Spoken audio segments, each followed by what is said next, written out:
Have you ever seen a speech where you were really connected with the speaker? That may have been due to the eye contact. Eye contact is so important in public speaking that when you don't have good eye contact, people start thinking that you are uninformed, inexperienced, unprepared, untrustworthy, and even unfriendly. Let's begin by discussing the common mistakes people make. No matter what you have been told, don't pick a spot on the wall and stare at it. And unless you're speaking in the Sistine Chapel, the ceiling is not all that interesting. Don't look up there either. Sometimes people will stare at one side of the room. They may do this because they are trying to avoid looking at their teacher or boss who is on the other side.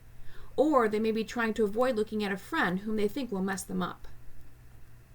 Conversely, some will focus on the people they know to find a friendly face, or focus on the side where their boss or teacher is, thinking that they are showing good eye contact. None of these ideas is good because ignoring whole sections of the audience is losing whole sections of the audience. While you do want to include the whole audience, it should not look like you're at a tennis match with your head moving this side to that side, back and forth.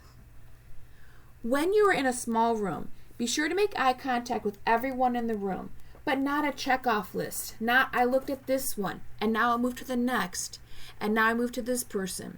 And then I move to the next row and look at the first person there, and then the next person. This is not the way eye contact is supposed to work. You also should not stare at your notes or look back at the screen for too long or too frequently. You should really know your presentation so that you have a minimum amount of notes to just keep you on track, but you really know what it is you want to say. Ideally, at least 85 to 90% of your time should be looking at the audience. Those are the things to avoid. Now, let's talk about what you should be doing to have great eye contact.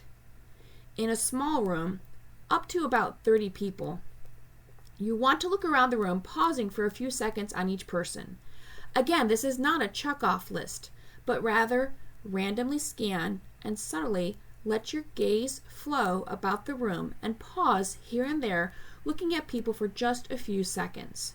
If you stare at anyone for too long, it could make them start to feel uncomfortable. This will mean you have to move your head and even your body sometimes. And guess what? You need to look them straight in the eye, not over their heads. That is way too obvious and looks like you're afraid to look at the people you're talking to. When you're speaking to a larger group of people, you're not going to be able to make direct eye contact with everyone in the room. So choose sections of the room to focus on. Still randomly moving about, not a check-off list. Pause momentarily on the different sections. And don't forget the people who might be on the sides or in the balcony. One more thing. When you're answering questions, eye contact continues to be important. When someone asks a question, you can start making eye contact with the person who asked the question. But as you continue to answer, make eye contact with the rest of the group. Then you can end the answer moving eye contact back to the person who asked the question. If you make eye contact with only the person who asked the question, the rest of the audience may start to lose interest, and you're going to lose them. Eye contact indicates interest and confidence. When you make eye contact with the audience, you can pick up on signals they are sending through their nonverbals, and you're indicating to them that you are paying attention. This makes the presentation a little more interactive, and the audience will focus and retain more. Not to mention, you pick up on the positive vibes they're sending. Be sure to practice eye contact when you practice your presentation, and practice a lot. You will see the difference it makes.